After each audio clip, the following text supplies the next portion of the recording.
I found out how strong I was during this whole ordeal. Mentally strong and also physically strong. Some of the food was dated like 3 years prior. You see, when I did my stretch, I walked into the chow hall, picked out the biggest bull dyke, and I stuck her. Who's done more time? Martha right? done more time than me. She way more gangster than me. There shouldn't be any prison. Well, period.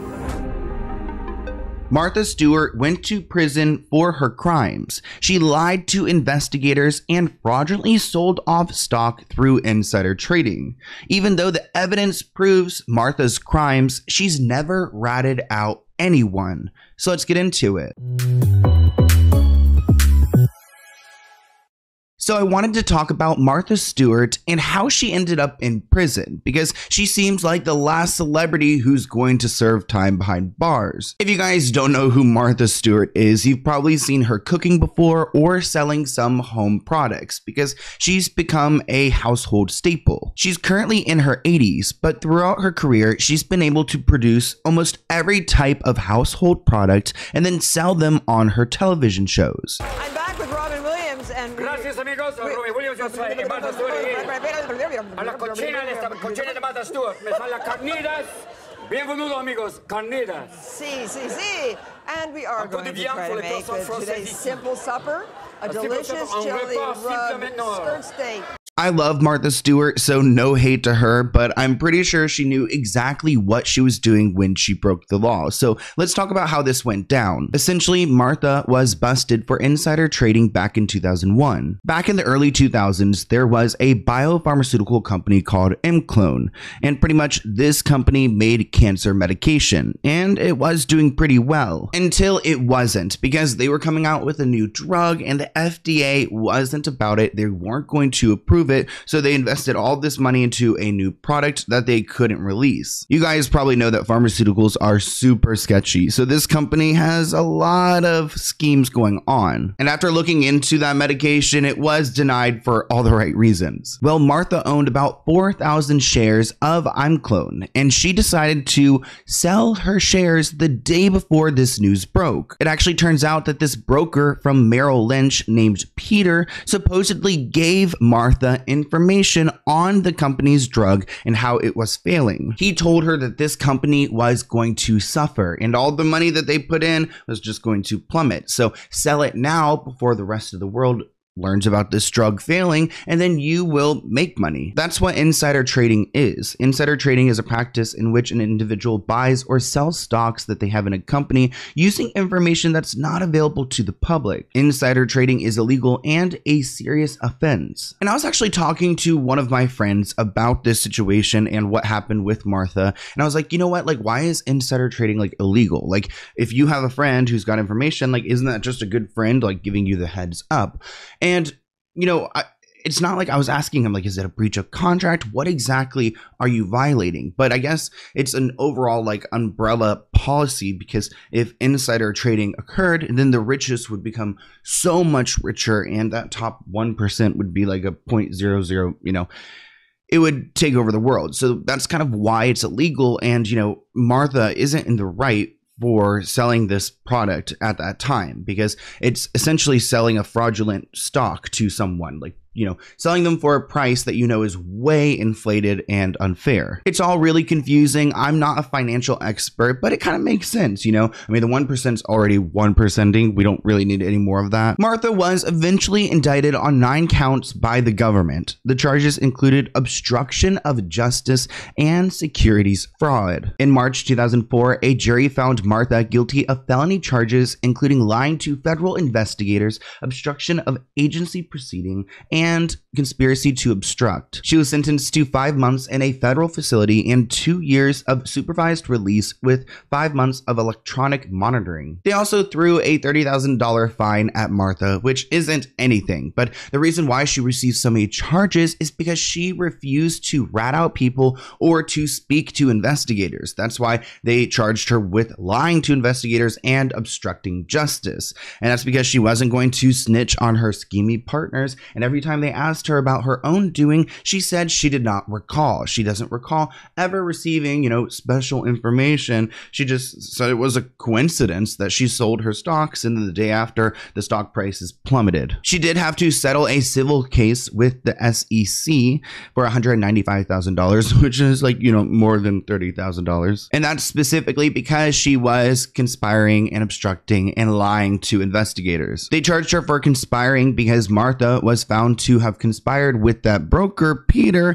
to obstruct justice and make false statements to the investigators. Obstruction because Martha was found to have tried to hamper the SEC's investigation of her stock sale by providing misleading information and attempting to tamper a phone message from Peter. That's the one thing about insider trading. If you're going to do it, you cannot do it over the phone. You cannot text. There can't be any record of it. I don't know if you guys saw Succession, but at one point he went to Kendall, Frank did, and he was like, oh, my daughter happened to have sold a bunch of stock before the news that the father had died. What's his name again? Anyways, getting off track. But if you have any record, the investigators are going to find it. So Martha tried to mess with it. She also gave false statements. Martha was found to have lied to the SEC, FBI, and federal prosecutors. She claims that she had prearranged her broker to sell her stock when it fell below $60. She was also found to have lied about not recalling being told that the family of the M-Clone founder, Samuel, was selling stock. She was charged with making false statements, obstruction of an agency proceeding, as well as conspiracy. Because on December 27th, 2001, she sold all 3,928 shares of stock that she had in a company called M-Clone. And M-Clone was a biopharmaceutical company that did deal with oncology medications. And on December 28th of 2001, the day after, a medication that was going through FDA approval was denied, and stocks had dropped 16%. Martha wasn't the only person that sold a lot of stocks the day before this denial happened. The CEO of the company did as well, and someone named Peter Basanovic, who the investigators believe was the one who informed her that the denial was coming. To this day, she still claims that she did not know and that this was a mere coincidence. But she did serve her 5 months and did step down from her own company. Martha, Peter, and the CEO all did serve time. So Martha wasn't cooperating, and she clearly did it. So she's going to prison. It actually turns out she went to West Virginia. A really nice prison in West Virginia, but yeah, she did not want to go there. She actually wanted to go to either Florida or Connecticut, so I guess her 90-year-old mother could go and visit her, but no, they sent her to West Virginia, which I've been to West Virginia because I am from Virginia, so the mountains there are pretty wild. And so are some of the people. Martha didn't spend long in prison, and after she was released, her fame just grew even bigger. NBC announced that she would be hosting 2 new shows, a daytime talk show titled Martha, and an Apprentice spinoff, The Apprentice, Martha Stewart. So as soon as she was out of prison, she was booked and busy. But she says that her time in prison wasn't great. In 2017, Martha opened up to Katie Couric on her podcast and said that prison was a horrifying experience and that no one should have to go through that kind of indignity, really, except for murderers, and there are a few other categories. But no one should have to go through that. It's a very, very awful thing. When asked if she could at least chalk it up to a growth experience, Martha shot down that idea and said that none of this fits. It was not a growth experience. It's not, making lemonade out of lemons. It's actually horrible. There's nothing good about it. Nothing. She says the worst part was not being able to see family because she doesn't have any family in West Virginia. That's why she asked to go to Connecticut or Florida, but the judge shot down that idea. Martha did end up at a bougie prison though. It's called Camp Cupcake, and it's said to be America's cushiest prison. It's a minimum security prison. They've got cottages that they're all housed in. It seems like there's only women here. Inmates are given access to email, television, library, hospital, chapel, education, common areas. They're allowed to cook. Some are working as electricians, teacher assistants. Wow. When they're not working, they're pretty much allowed to come and go as they please, as long as they sign out and explain where they're going, which doesn't sound too bad. It actually doesn't sound like prison at all. It's so fascinating to me how celebrities are treated so differently when they break the law. I mean, even like the DUIs and things we've been talking about on my channel recently, like Martha broke some really, big laws, and she's at like essentially a camp, Cupcake camp. That's what they call the prison. Though there is one woman, an ex-inmate, who went to Cupcake camp and claims it's not cushy at all. This former inmate claims that they had to work 7 or 8 hours a day and only earned about $5 a month. She claims after their work was done, they were not permitted to go back to the unit between lunch and dinner. We were not allowed to read, do crossword puzzles, knit, play cards, or sleep. She also claims that she was humiliated by staff. She also shares that everyone is supposed to work in the kitchen for the first 90 days of their sentencing. That is, everyone but Martha, who was requested but denied kitchen duty. This woman writes, "I suspect she refused because this chore might have given her an inkling of pleasure within the miserable prison environment. She was instead assigned to the humiliating task of mopping the floors and cleaning the toilets of the warden and higher ups." That's probably the worst that happened to Martha. It's not like she got into any physical fights, but it probably was a blow to her ego to have to go and clean these toilets and mop these floors after being such an established woman with this empire. Well, one day I fell against a wall and I slipped on some wet floor and I got a really bad black and blue mark on my arm. And people noticed the black and blue mark. I got called right down and wanted to know who I had been in a fight with. Oh, man. And I wasn't in a fight. I said, "Oh, I'm so sorry. Maybe I should have told you about this. I didn't know how black it would get." No, I didn't get in any fights, hardly any altercations. The whole thing, it was pretty horrifying. Right. And yet I'm pretty strong. I found out how strong I was during this whole ordeal, mentally strong and also physically strong. So I did not allow myself to get depressed. I did not allow myself to get down too much. I faced what I had to face. I lived through it with flying colors. If you can live through Yale with flying colors, I probably would have been Phi Beta Kappa at Yale if I treated it the way I treated it.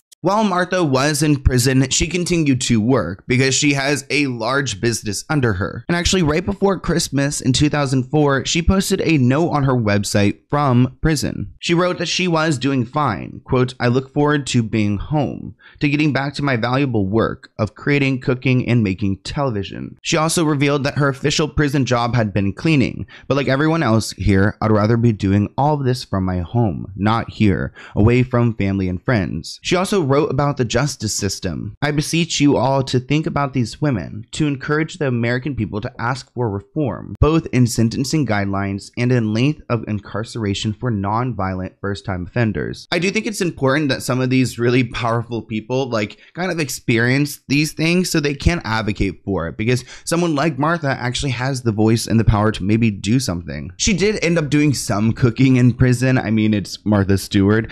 She got some crab apples from the grounds. She made a jam, which one inmate, for whatever reason, told the news outlet that, any normal person would get punished for that. But I can't imagine someone getting in trouble at this, Camp Cupcake. It doesn't seem like there's a lot of rules here. The New Black, the new series, apparently has a character that's based on you in the new series.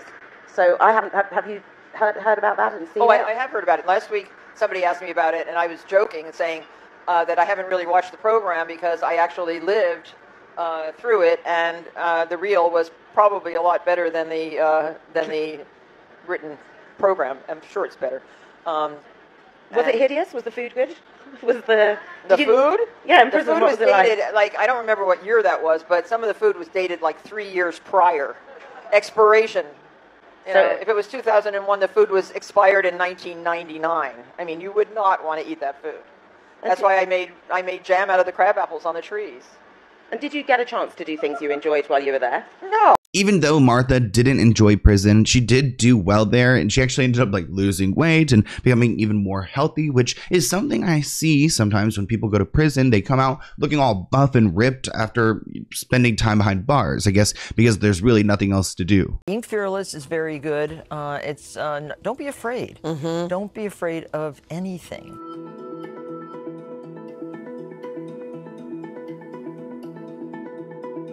This time I was motivated by showing people that a woman my age can still look good, feel good, be good.